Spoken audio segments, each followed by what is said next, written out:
अऊज़ु बिल्लाहि मिनश्शैतानिर्रजीम बिस्मिल्लाहिर्रहमानिर्रहीम। अस्सलामु अलैकुम।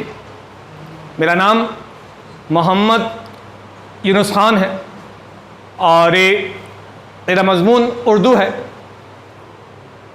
मेरी ख्वाहिश इस यूट्यूब चैनल के ज़रिए उन तलबाओ तालबात को पढ़ाना है जो गुर्बत की वजह से कहीं जा नहीं सकते, कुछ पैसे अदा करके पढ़ नहीं सकते, तो उनके लिए इस यूट्यूब चैनल का आगाज़ किया जा रहा है।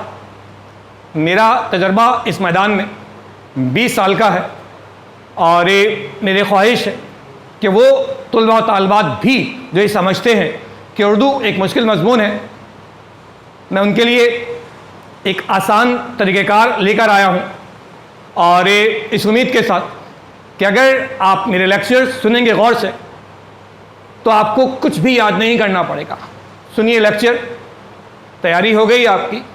जितनी देर आपको लेक्चर सुनने में लगेगी उतनी ही देर आपकी तैयारी में लगेगी। लेक्चर सुनिए, आपकी तैयारी हो जाएगी और जाकर इम्तहान देकर आइए। तो इंशाअल्लाह बहुत जल्द मुलाकात होती है।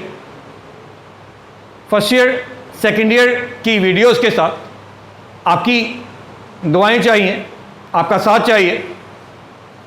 अल्लाह पाक हमारी और आपकी मदद फरमाए और हमें दुनिया में भी और आखिरत में भी कामयाबियाँ अता फरमाए। अस्सलामु अलैकुम।